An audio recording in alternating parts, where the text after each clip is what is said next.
안녕하세요. 뻘진용소의 뻘짓입니다. 벌써 5월 견적입니다. 4월 견적을 이도치 않게 늦게 올려서 좀 이른 감이 있긴 한데, 아무튼 이번 견적은 4월 견적과 동일한 데 비해 150만원이 넘는 고사양 견적이 추가되었어요. 거두절미하고 먼저 지난 4월을 되돌아보는 시간과 5월을 미리 보는 시간을 가져보려고 합니다. 4월을 먼저 돌아보죠. 첫째로 엔비디아 지포스 GTX 1650이 출시되었습니다.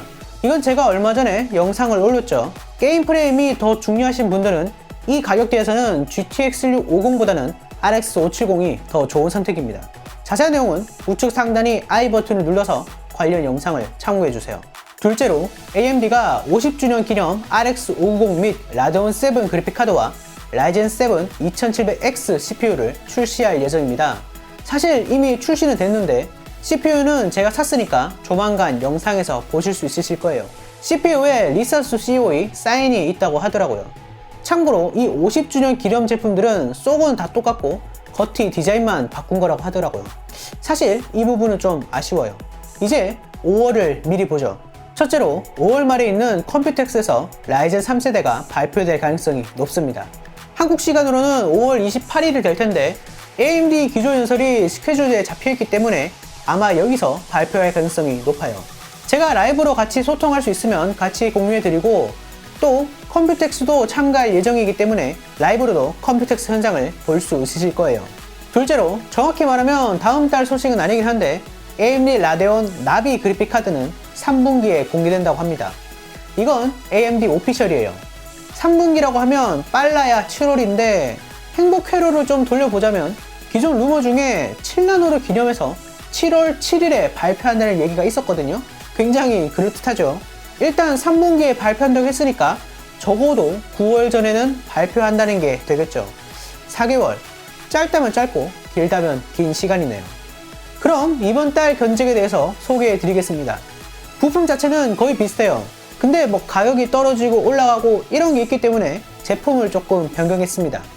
많은 분들이 요청하셨던 150만원대 이상 견적도 준비를 했는데 지금은 가격이 떨어져서 살만해졌어요. 그래도 여전히 예전보다는 비싸지만요.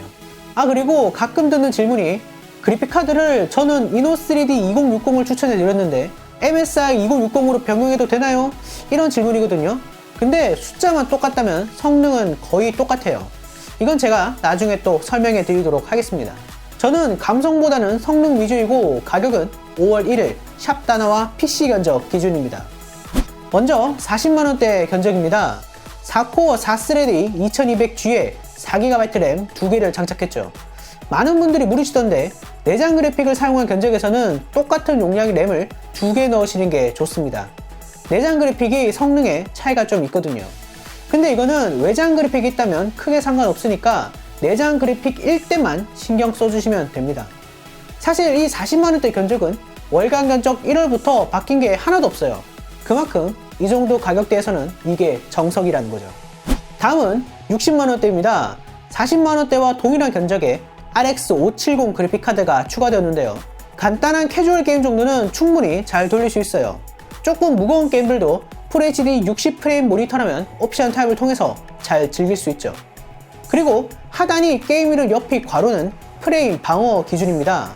압도적 대다수의 상황에서는 저거보다는 프레임이 떨어지진 않는다는 거죠. 브랜드에 따라 다르지만 지금 라데온 그래픽카드를 새로 구매하시는 분들은 게임 쿠폰도 준다고 하니까 확인해보세요. 다음은 80만원대입니다. GTX 1660이 들어갔고요. 예산이 그렇게 많지 않은데 게임을 잘 즐기고 싶다. 그럼 이 80만원대가 제격입니다. GTX 1660은 GTX 1060 6기가보다도 20% 정도 더 뛰어나거든요. 근데 배그 같은 무거운 게임 하시는 분들은 80만원으로도 가능하긴 하지만 개인적으로는 다음에 소개해드릴 90만원대는 가셔야 좀 더 원활하지 않을까 싶어요. 이 견적보다 7, 8만원 정도 더 쓰시면 됩니다. 90만원대 견적은 지지난 달에는 100만원을 넘었을 정도로 가격이 많이 떨어진 편인데요. 이 정도면 거의 최저가 수준이라고 보시면 돼요. 약간 저가 게이밍 컴퓨터를 맞추시려는 분들에게 알맞지 않나 싶습니다. 원래 게임이 돈이 좀 많이 드는 취미잖아요. 원컴 방송을 좀 저렴하게 하고 싶으신 분들은 이 견적 베이스에서 CPU를 i5 9600K로 바꾸시고 쿨러를 2, 3만원짜리 하나 추가해 주시면 됩니다. F가 붙어있는 것은 CPU에 내장 그래픽이 없다는 뜻이어서 CPU 내장 그래픽을 활용한 방송이 불가능하거든요. 아직 인텔이 내장 그래픽이 있는 K 버전이 아닌 CPU를 안 내놔서 현 시점에서는 어쩔 수 없어요. 다음은 100만원대입니다. RTX 2060이 들어갔기 때문에 레이트레이싱을 지원하는 게임에서는 더욱 아름다운 게임을 즐길 수 있죠. 성능 자체도 매우 출중한 편이기 때문에 웬만한 게임들은 옵션 탭을 통해서 144프레임 이상을 방어할 수 있습니다. 배그 같은 무거운 게임들을 하신다면 이 정도가 무난하지 않을까 싶어요. 다음은 120만원대입니다. RTX 2070이 들어갔고요. 만약 QHD 모니터를 쓰신다? 그럼 적어도 이 견적은 쓰셔야 돼요. 근데 개인적으로는 QHD 모니터를 게이밍에 추천드리지 않습니다. 해상도가 높을수록 그래픽카드가 뽑아낼 수 있는 프레임이 떨어지거든요. 게임 하시는 분들이라면 프레임 1이 아까우실 테니까 웬만하면 FHD 144 모니터로 선택하세요.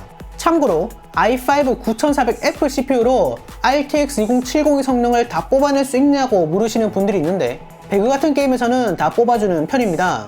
일부 게임에서는 병목 현상이 있는데 여러분들이 자주 하는 유명한 게임들을 체크해보니까 병목은 없었어요. 다음은 190만원대입니다.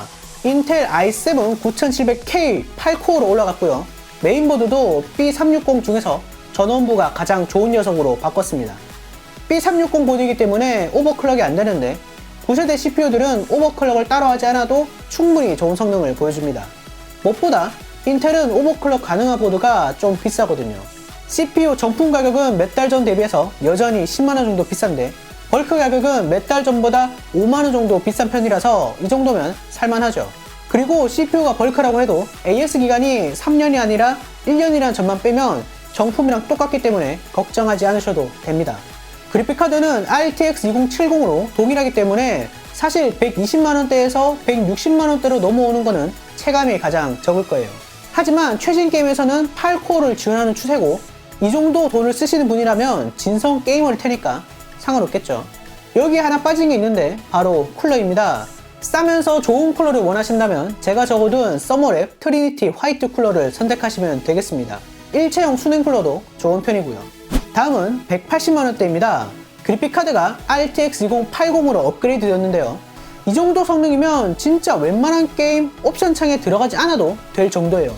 그만큼 아주 강력한 성능을 보여주는 견적입니다. 여기까지만 하셔도 향후 몇 년은 컴퓨터 업그레이드가 필요 없으실 겁니다. 다음은 250만원대입니다.